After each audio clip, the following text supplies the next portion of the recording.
They're trying to hack the fourth and higher dimensions, and they're using us as the crowbar.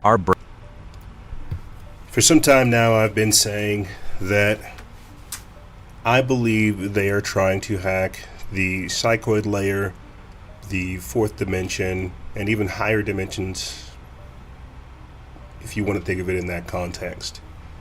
That they're trying to control our reality manifestation abilities, and I've said this before on the show, and many other people can attest to this as well, that they want to hack our consciousnesses so they can build an alternate world.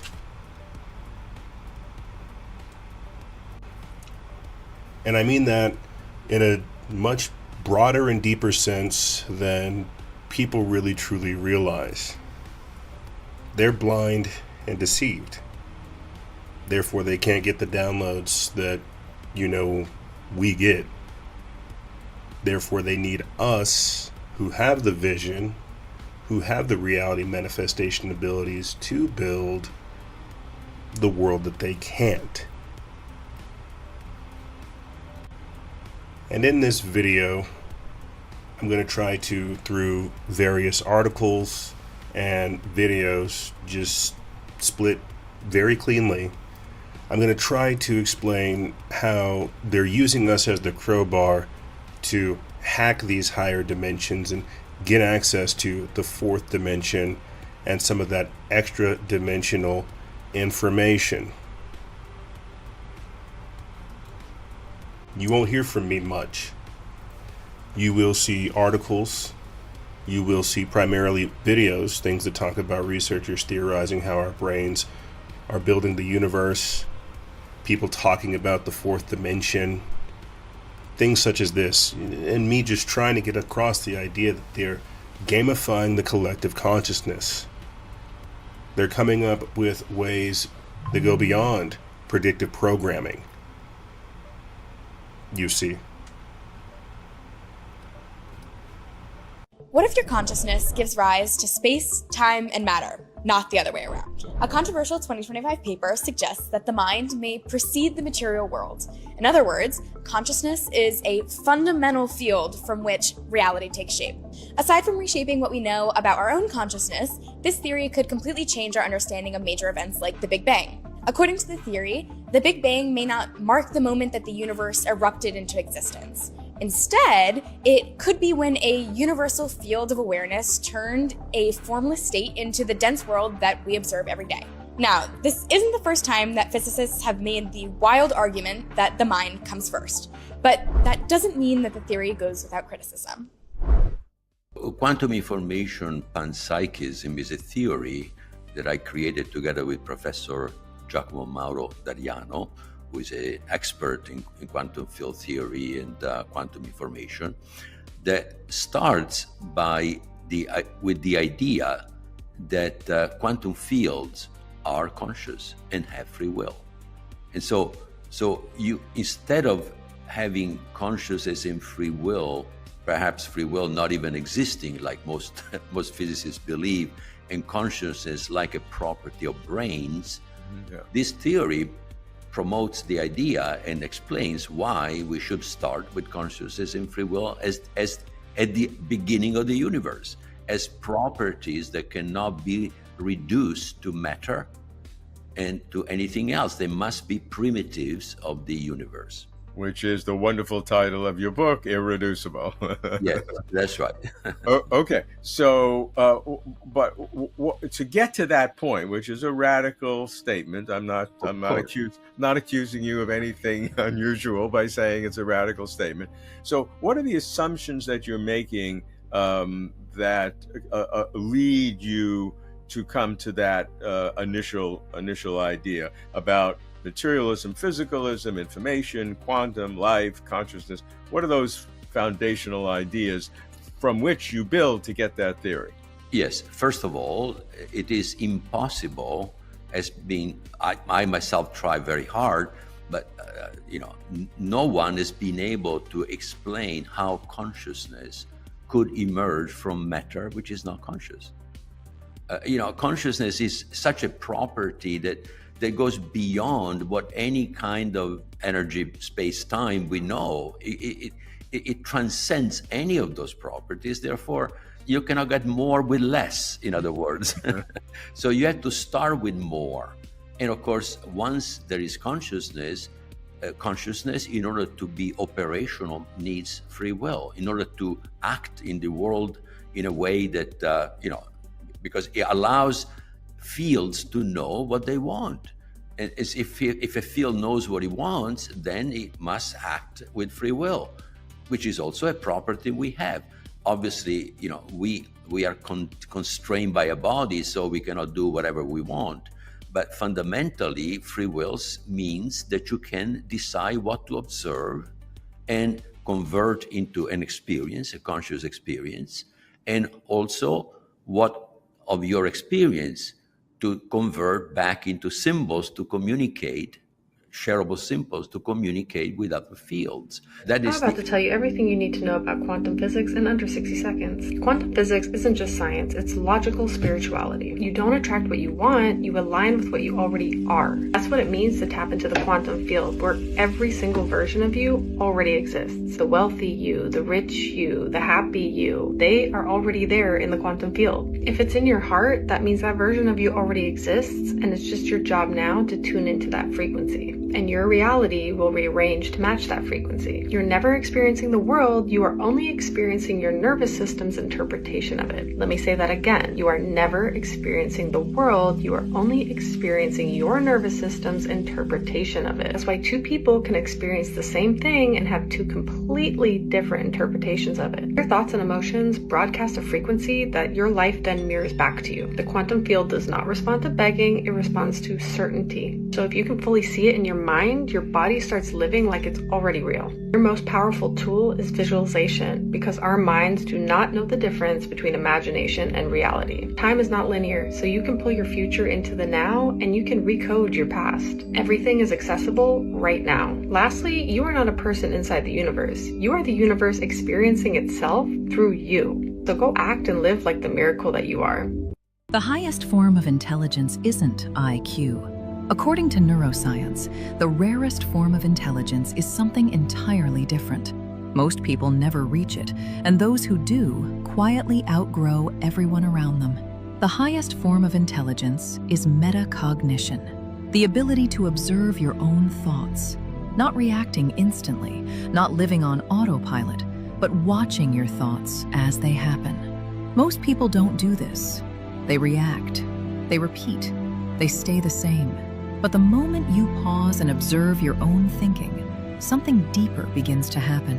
Neuroscientists have found that a specific part of your brain activates, the anterior prefrontal cortex. This region isn't built for action. It's not for movement or reaction. It exists to observe. When it activates, your attention turns inward. You're no longer inside the thought, you're looking at it, and that changes everything. You start to notice patterns. You interrupt reactions. Most people never reach this point. They stay on autopilot, repeating the same loops without ever seeing them. But the ones who do evolve faster than everyone else. So Epstein, he buys up all these scientists. They get laid off down there in New Mexico, and he buys them all up and he starts hiring them. And he does it for edge.org. What they're trying to do is they're trying to solve the psychoid layer. The psychoid layer is like where you know the world is magic. Like, you know this is a realm of God. But you forget, and you go back to work to make money, to pay the bills, and you get into the toil of things. But you really know that it's a spiritual realm. But they know it's a spiritual realm. They don't have a secondary thing. They already have all the money, so they're just figuring out what the psychoid is. So the way that they would try to solve the psychoid is through the wave interference pattern. The wave interference pattern is where they shoot these electrons through these two slits. And as you observe the electron, it stays in physical form. But if you're not observing it, the electrons turn into waves, and the waves can split between slits, and whenever they go through, they bounce off each other, and then those waves bounce and those waves bounce, and it causes a wave interference pattern. That's not exact, but that's the basics behind it. Because I don't want some asshole telling me, let's roll this slightly this. I know what it is. Because the reason I know what it is because that's what they're studying, and they're studying the way that these fractal patterns happen in reality. And once you understand that, you kind of can understand that money isn't real. It's an illusion. I mean, you believe it's real, but really it's energy, and it's these little energy bubbles that exist beyond the veil of consciousness. Beyond the veil are energy bubbles, and in the energy bubbles, they have modalities, and these modalities have codes that are not changeable, but you can project onto them through these waves and call it a submodality, which slightly changes the energy. So you're broke, you're poor, you have money, you don't have money. It's not real. And try your best. Something happens. That's the way it is. That's why you have $10,000 and you're like, saved it up. Whoops, the motor blown up. I have zero. Because it's energy. It's a flow of energy. So they want to solve that, and they also want to solve the translatory language beyond the Yoganandan dialect, this language that gets spoken, grunts and symbols from the ancient times, which form onto these modalities symbols that have entanglements, and those entanglements have emotional charge and all this stuff. And it's too much for the human mind. Like, you can see it happening. You can watch it happening, and people can walk along with me and they'll be like, oh my God, that's freaking, no way that you could do that, no way. But it's just because it's just really obvious. It's really obvious. Can you talk to us about multidimensionality? Is that a kind of place where consciousness can exist in a different dimension? What are the choices for other dimensions besides, the sort of X, Y, Z plane and time? There's this beautiful quote by Arthur Eddington, early 20th century physicist, who said that the universe is not only stranger than we suppose, but it's stranger than we can suppose. So I think it's fun to explore some of these things that really stretch our own visualizations of how all this works. So we were just talking about the expansion of, the physical size of the universe. Just to go back to that balloon for a second to help us visualize what's about to come. So if you imagine the surface of a balloon, right, all the parts are moving on that balloon further away. But the expansion of the balloon isn't happening on the surface, it's actually happening in the middle of the balloon, right? So that would be like a two-dimensional surface, all the parts are moving away, but it's expanding into 3 dimensions. So that's the kind of picture that you think of for our universe, is that our universe is 3-dimensional, but it's expanding into 4 dimensions. And now this is where, at least for me, my brain kind of stops, because you think, what does it mean to have 4 dimensions, right? How would we have, up, down, side to side, and whatever else is happening? That mathematically is really easy to write down, but our human minds, based on just all of our experience in the world to date, can't really visualize what that would be like.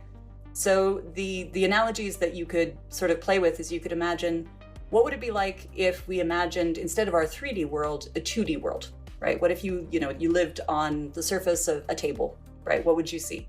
If you were to see like a 3D creature move through your 2D world, you would only see the cross sections of that, right? Like as it passes through your world, you'd see, as something enters, you'd see a circle of one size get bigger and then smaller again as something moves through. So you'd see sort of a 2-dimensional shadow of a 3-dimensional thing.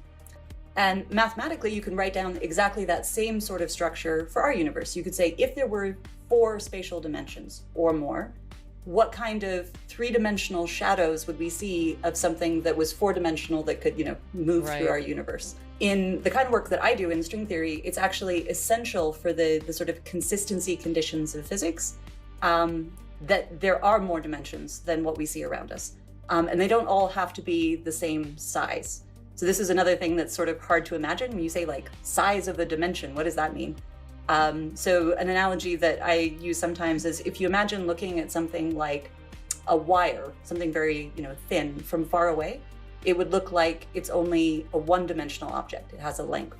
But if you were able to like zoom up really, really close to it, you would see that it has a thickness, right? It has another direction to it. It's actually a 2D surface. So this is a question we can ask in physics, is that our universe looks like it's 3-dimensional, but if you were to zoom in really, really, really small to all the space that we look at, could there be other, like that thickness of the wire, are there other directions that things could move, other directions that energy can move into, that particles could interact with? And then you could ask, what is the consequences of that for physics? When they say time is a dimension, this is a visualization of that. If we imagine the lit up 2D part to be the present, then the third dimension is time. However, time and spatial dimensions are intrinsically different. You're probably familiar with this figure, the tesseract interacting with our dimension. You may have also heard it referred to as a hypercube. It is both. A hypercube is any cube with dimension 4 or higher, and a tesseract is a 4D cube. This is a hyperpyramid. Boring. A good way to understand a 4D object intersecting with our dimension is first to see what it looks like when a 3D object intersects with the second dimension. If you were to imagine intersecting with the hypersphere, it would appear to be a sphere growing and shrinking. And this is what it may look like if a hypertoroid passed through our dimension. The first rule of trying to picture things in the fourth dimension is don't try to picture things in the fourth dimension, because no matter how hard you try, you can't get there. Our brains are physically locked into a three-dimensional reality, so trying to force it is just going to give you a headache. But that said, in this video I am going to attempt to tell you what it looks like anyway.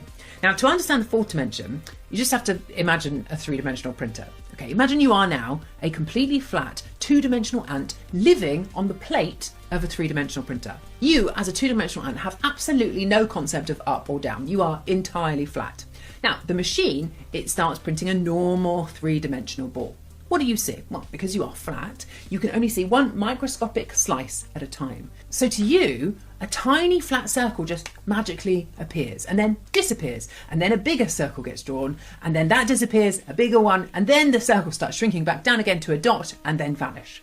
To a two-dimensional ant, a three-dimensional ball is just a flat circle that grows and then shrinks. Now let's bump it up a dimension. You are the ant. You are standing inside of a four-dimensional printer, which is about to print a four-dimensional hypersphere into your reality.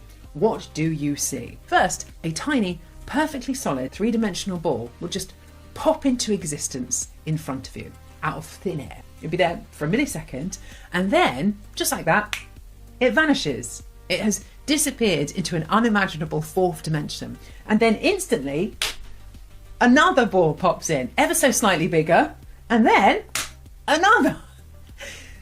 They're popping in and out, growing and growing, until the process starts to reverse and they start shrinking. All of these three-dimensional balls, they are stacking together in a direction that you can't point to build a shape that you cannot imagine. But that isn't even the weirdest part. If you think about shadows, okay, if you shine a torch on a three-dimensional ball, it casts a two-dimensional shadow across the floor. It's a flat, dark circle. Shadow is always one dimension lower than the object, which means, and hold on to your brains here, if a four-dimensional ball was hovering just above our reality, its shadow wouldn't be flat. Its shadow would be a three-dimensional object. It would be a literal three-dimensional floating orb of pure darkness casting a sphere of shade right in front of you. And because physicists think our universe might have up to 26 dimensions, it means that hyperdimensional shadows could theoretically be absolutely everywhere. So, if you ever wake up and see a floating orb of pure absolute darkness hovering at the end of your bed, don't panic. It's probably just a four-dimensional shape passing by. Or a demon. I mean, definitely one of the two. How do I even ask this? When we're talking other dimensions, what does that mean? Well, the universe, let's call it the cosmos, it's described by astrophysicists as sort of this 3D thing. Now, if you look at quantum entanglement and the concepts of the universe being a holographic conscious entity, which it is, then you start talking about not just material, but you're also talking about other dimensions that are at refined levels of frequencies and vibration. So the speed of light, the speed of electrons, atoms, what have you, all of that would pertain to what we call the 3D, three-dimensional. If you were to cross over that in frequencies, and this is, again, where you start getting into some very strange WSFM, like I mentioned, phenomenon, then you're talking about other embedded dimensions, but it's not like it's some distant place, it's folded within. So, a hologram, if you look at a hologram of Marilyn Monroe with her dress blowing up, like that, if you were to just zoom in on one little piece of that dress on the edge of her skirt, and zoom in on it, the entire image would be in there, and zoom in again, it's holographic. So you have to kind of get your mind around the cosmos is this conscious quantum hologram. And so there are many, many, many dimensions, not just this plane of 3 dimension, that is all enfolded within it. So a lot of the confusion happens where everything like something weird, like a poltergeist event, will be conflated with something extraterrestrial. Well, it isn't. You know, it was someone who, like in the ER, I had this happen once, some guy that was killed, couldn't save him, you know, it was murder, and he was angry, and at 3 in the morning, he started taking all the stuff out of the cabinets. But he wasn't there, it was just his spirit. Weird stuff. So that kind of phenomenon isn't extraterrestrial, it's interdimensional. You see what I'm saying? I do.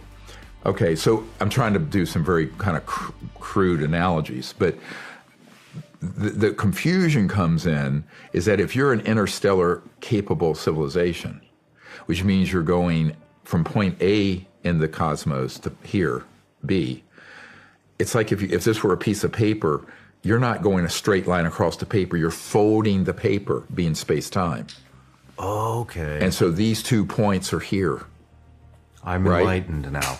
And so, but in the process of doing that, this sort of bending and altering space-time, you then bump up against and cross these other dimensions. And this is sort of the intersection between what some people call metaphysics and physics, or the conscious worlds and the worlds of light, if you will, the mystics would call astral, and extraterrestrial technologies. And it's a very interesting intersection. I find that the most interesting part of this whole subject, but it quickly, you have to be, you go into crazy town way too quickly with a lot of people out there who don't know enough to talk about it intelligently, in my opinion. But it's also dangerous, and here's why it's dangerous. Those capabilities can be technologically stimulated to occur. It's like the Skinwalker Ranch. After a certain cell of this covert group got hold of that thing, they started setting up phenomena there. It's absolutely man-made, high-end electronics, but interdimensional. It's like the show Stranger Things. I've never seen it, but that's based on some weird stuff that went on at Montauk, out on eastern Long Island, the Montauk projects. And we know what those are. I know guys who've been in laboratories where they have a toroid or one of these devices, and suddenly they're pulling in spooky-looking creatures that look like they came out of the 9th ring of hell, and they literally become 3D and are running around the lab. Weird stuff. Love me higher dimensional aliens. That'd be the funnest thing ever. Well, believe it or not, I met higher dimensional aliens while I was doing ayahuasca. I'm not even lying, man. Well, by the way, did you know this? I only knew it researching for my book. Go ahead. There's a subset of DMT users that all agree that they're interacting with aliens. And they have formed a subgroup within DMT the user group. I did not know that. It's an alien sub, and they want to get together, see if they're actually somehow cross-dimensional communicating with aliens, and they compare notes. I would say that makes perfect sense, because in my experience, quite frankly, I had, and maybe I did, because here's the thing. I felt like the entire time, first of all, you're not high when you do ayahuasca. That's a misnomer. You are not, a misconception. You're not like, oh my God, I'm tripping my balls off. It's like your brain has been subsectioned, and you're kind of in touch with all of the different sections of your brain. But the whole time I was telling myself, this is my perception. This is all coming from my brain.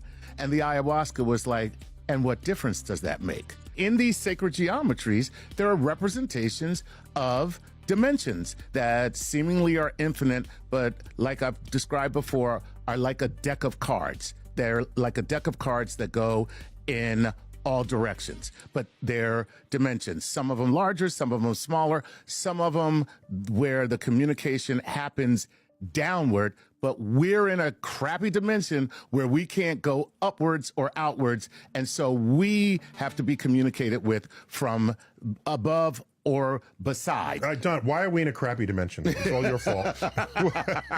And listen, I was just like this. I thought the whole time I kept saying to myself, you're high. That's all I kept saying. But the more I talk to people like you, Don, and Brian Greene and Jan 11, this stuff that I really didn't have any knowledge of is kind of the basis of the experience.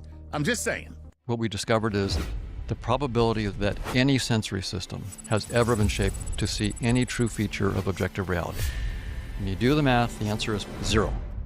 Exactly 0.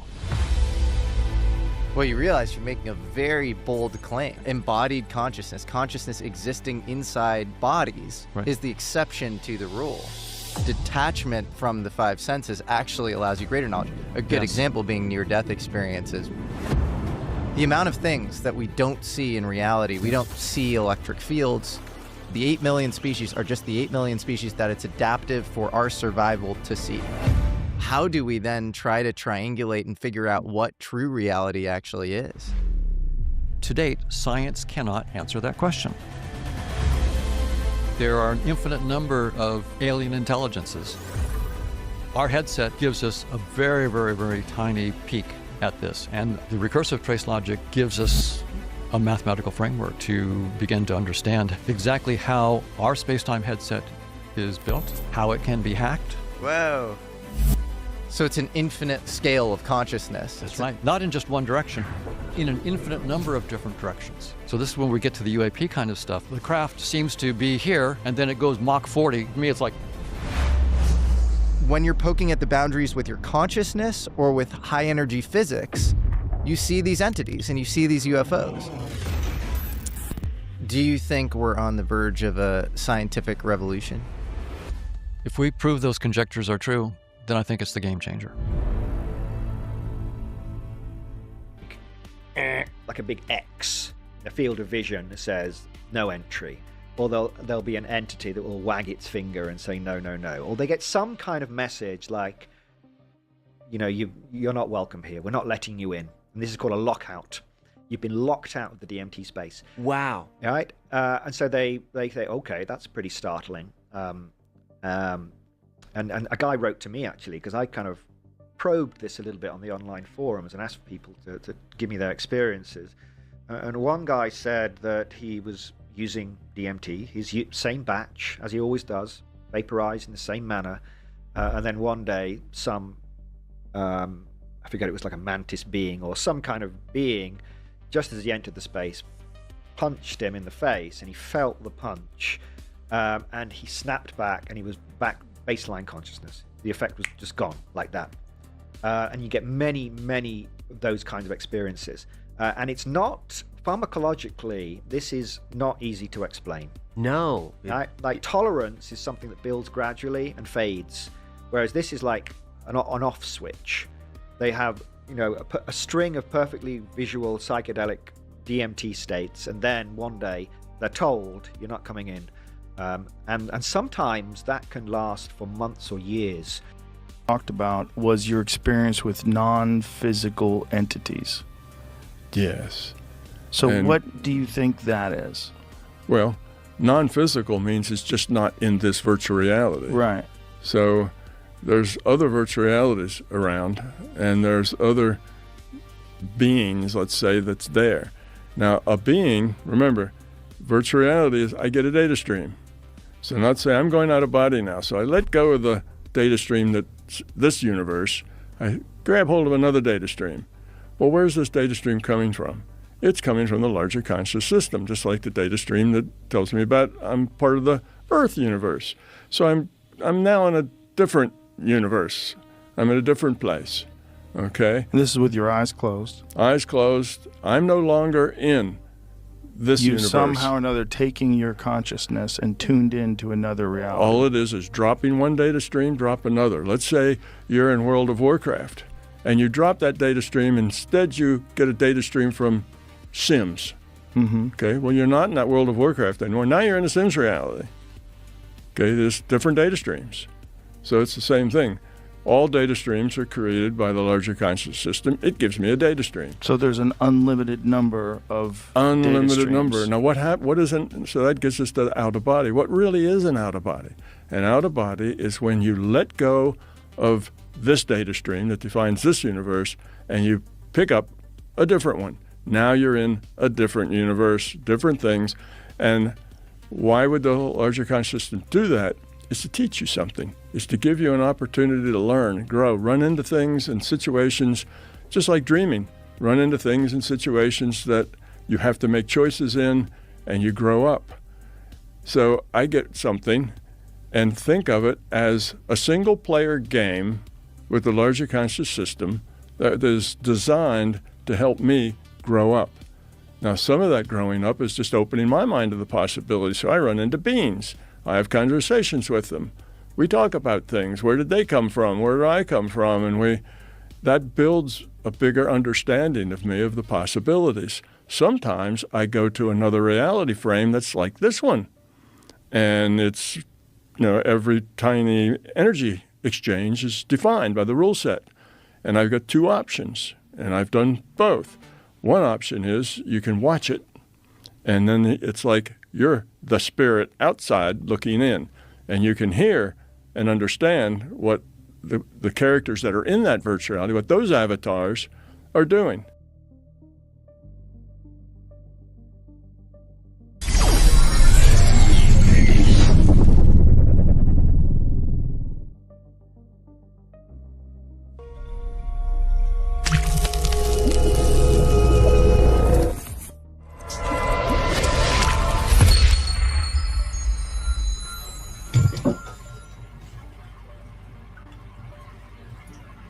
Salutations, my friends, and thank you for tuning in to a quick ad. That's right, it's a quick ad for your favorite show, Factions of Freedom. I want to say, if you could take the time to go to patreon.com/noise, patreon.com/NOIZCE. That's the best way to support this operation. Once you go there, you can get yourself an exclusive membership. You can get yourself a t-shirt, you can get access to our previous seasons, and you can get access to our group chat. That's right, there's a completely different group chat for the exclusive members, both on Patreon, Instagram, and Telegram. Patreon.com/noise. That's the best way to support this operation. It will also be our central hub where we begin to roll out some of the other cool features that we have in store. As I said before, things like t-shirts, merchandise, nutraceuticals, archived content, and so much more. Patreon.com/NOIZCE. You can also... What's going on, guys? If you like what we're doing over here on TikTok and some of what we're doing over here on Instagram, then you're going to love what we're going to be doing with our Substack. Take the time to jump over there. It's freedomfaction.substack.com. Jump over there, go subscribe, go see the content. We were able to upload all of our podcast episodes so you can get all of the content, all 500 plus episodes. freedomfaction.substack.com. Jump over there right now. Support your boy. There's going to be a lot more coming on that platform. Basically stuff that we can't do on Patreon that we can do on Substack, we're going to be doing it over there. So if you like the videos, you like the content, you like the compilations, you like everything that we're doing, jump over there to Substack and support us over there. Look forward to having even more things take place. Stay vigilant, expose lies, and share truth. This is Noisera, out. I was given a whole kind of different regimen of like training and teaching that kind of relied primarily on getting our subconscious mind to believe that something was possible. And I can kind of go into this in a little bit more detail. So for like a typical remote viewing exercise, you're given a target, you may have a protocol, maybe you're doing some meditation or some, bilateral simulation or auditory stuff to help you take information out of that target. You might see it visually, you might see it otherwise you're taking information, kind of from the field. In my training, they were more interested with getting me to subconsciously believe that awareness is essentially the substrate of this entire universe.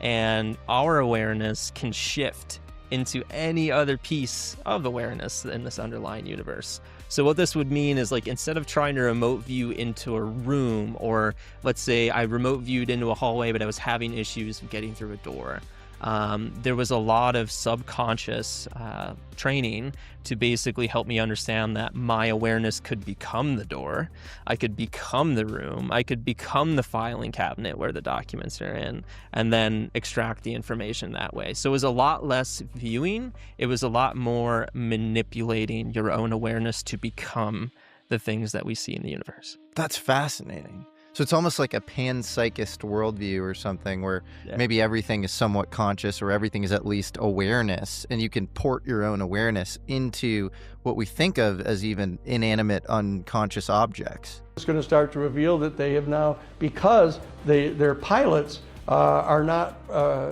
they don't have the particular consciousness that's necessary to do telepathic communication, because they're hardwired into the left brain. They're very linear, they're very mathematical, they're running like a flying computer. They're engineers, they have slide rules and computers. And the fact is, when they put the helmet on them to try to get them to telepathically communicate with the craft, it fries their brain out. And so what they've done is they've lost a number of multi-million-dollar trained U.S. fighter pilots in trying to get them to fly these things. And they've killed them. And then they just keep going back, trying to do it again and experiment with them and kill more of them. And it's all being covered up. And so what they decided that they needed to do is they needed to go find people who are psychic, people who have psychic capabilities of telepathic communication and ESP, etc. And so they go and they try to recruit them. And what they found out is that they didn't dare recruit full adults because they would tell about it, and they didn't want to sign a non-disclosure agreement, and then they go tell somebody. So what they did is they went after children. They set up a program on the military bases where they have military schools for the children of the military people and the workers, and they started giving them tests called the GATE program, the gifted and talented children. Purporting to be looking for the intellectually intelligent kids, but at the same time they were testing them for psychic abilities as well. And when they discovered some of these kids that had these kind of psychic capabilities, they went to their parents and lied to them and said, "Oh, your child is extraordinarily intelligent," which a lot of them were, and we're going to give them a special scholarship, we're going to have a special school we're going to bring them to, and they brought them to this school. That is turns out to be on the property of Northrop Grumman, private aerospace corporation, where they test these craft, and they bring the kids there. And the problem is that what they're doing is, because they're so driven to try to create a weapons delivery platform using this technology to deliver nuclear warheads into Russia or China, within seconds. What they're doing is they're so pressed to try to accelerate the program that they're drugging these kids with amphetamines and frying them out, these young children, and then having to conceal what's happened to them. This is a horrible scandal that is going on inside the program. We now know about it, in that they're pleading with us not to tell anybody about it. You'll see how responsive I am to their So demand. it's like, the deal is... But if she was sent away? She's sent away after this. So they're a poor family. They're living in Denver. All of the people who work at the plant, her father was actually working with the uranium. Her mother was probably a secretary or something. Okay. So her father's probably the chief one who comes home with uranium dust on his boots. So as she's growing up, before she reaches the age of 7, she's exposed. So then if she's exposed to it, just exposed to it, it's not like her boots then have uranium on it when she has you. Yeah. How are you exposed to it? Just that I think the idea is not that I was exposed to it. You're the offshoot of it. If you were going to study the effects of uranium on people, you would study the next generation. And then I wonder about the drink. Whoa. Yeah. Does that make sense? Yes, Yeah. It's clocking now.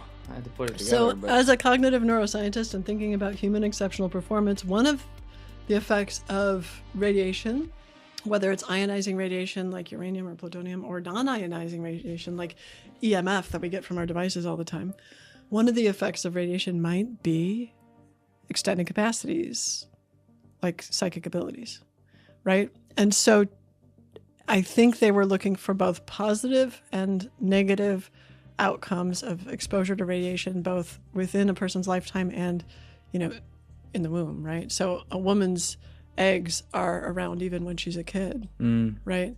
So if a woman is exposed to radiation as a kid, that can cause mutations in the eggs that later manifest themselves when Weird she has stuff. children.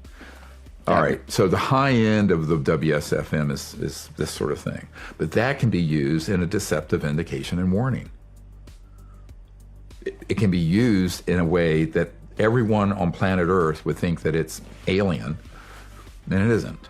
I see what you mean. Okay, so this is the real danger in all of this not being disclosed and known, particularly by policymakers and the government and Pentagon and all these folks, is that they're going to be so easily gaslit and deceived by people presenting all kinds of phenomena, plural, as extraterrestrial when it isn't, because they have mastered the ability of this, what's called stagecraft. It's really obvious. That's why I think that they're doing the aliens anyways, because if they start tampering with this stuff, you're going to see some weird stuff happening, Obviously, some weird things are going to happen if somebody's messing with that kind of stuff. We already had CERN. We already have the Mandela effect. And that could be explained pretty easily through neurolinguistic coding. If you start tampering with the neurolinguistic code of the universal mind, it's the dialect. If you touch the dialect slightly, you could transform.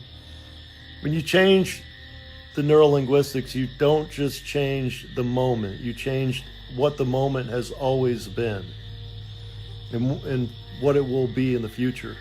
And you can just alter those things. It's just, I sometimes think maybe that's what when Jesus could see it, he already could tell. He knew it. He already knew he was in the psychoid all the time, because he knew he was in the psychoid. So he didn't have an illusion of a false world. He was just in the psychoid. So you would just touch on these waves. And if each wave is bumping onto each other, causing the pattern of another wave, which bounces on and causes another wave, you could just add certain submodalities to these waves. So submodalities like a table. A table exists, but whenever I said the word table, you thought of a certain table. So I am saying it must be a table, but you're saying it could be many types of tables. So the type of table is the submodality. So the modality could be hair. Hair, what type of hair exists? But you project onto it what type of hair it is, long or short, and that is a reflection of your inner psyche speaking to you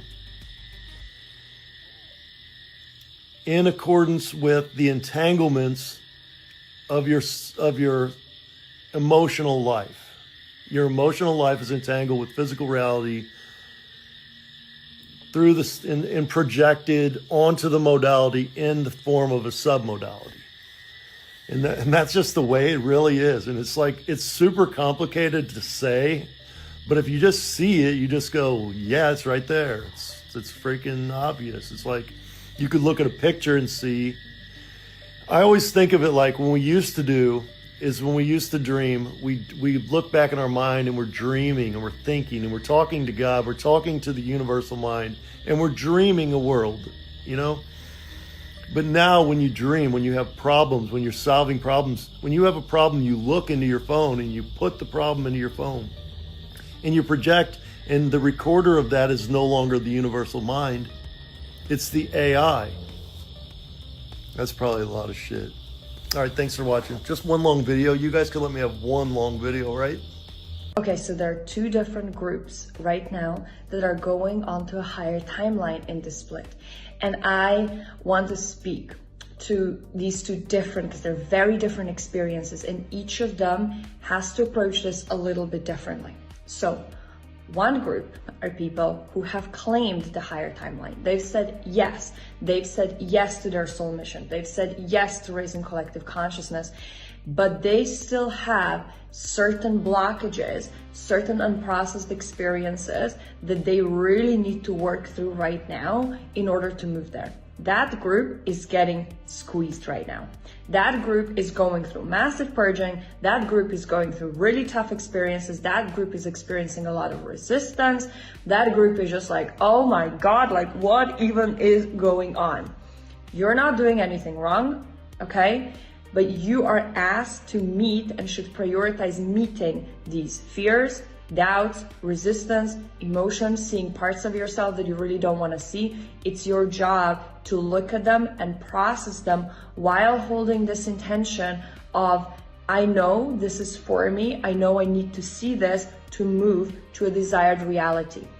And what I've seen is that once you really do this, once you fully meet this without avoidance, without running away, without trying to fix it, the shift on the other side is extremely, extremely fast. Now, the second group is fascinating. And I've been experiencing this, and many other people I know have been experiencing this.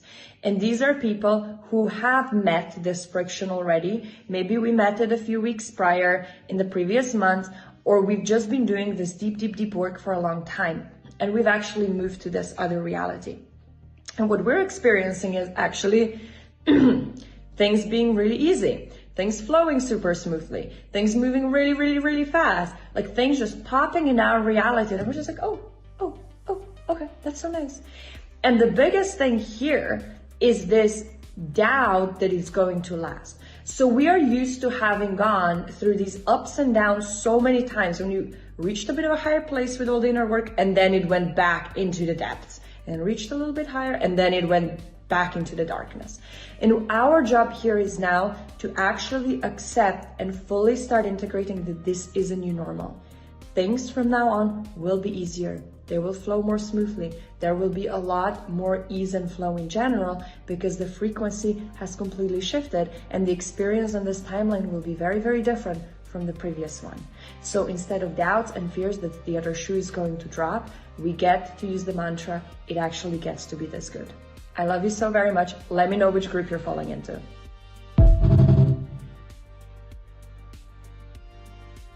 And so what do you think? Can you see what these people are doing? Can you feel yourself coming into a completely different awareness? We're dealing with an adaptive and evolving evil, and we're aware of its intentions, and it can still affect the future battle space because, well, that's what it is. It's a battle for the future of mankind, the soul of humanity. The adversarial evil wants to be in control, and we're moving into a time where free will is a huge thing, but they want to control that too. And the only way to do that is to give people the illusion of free choice, only for the controlling elite and the adversarial evil to seize that hope. This is where the prediction markets come into play. This is the ultimate illusion of free will and the ultimate cheat sheet for the adversarial evil. We're telegraphing the outcome that we want, and they're tailoring it to our preferences. They're not predicting anything. They're harvesting your energy.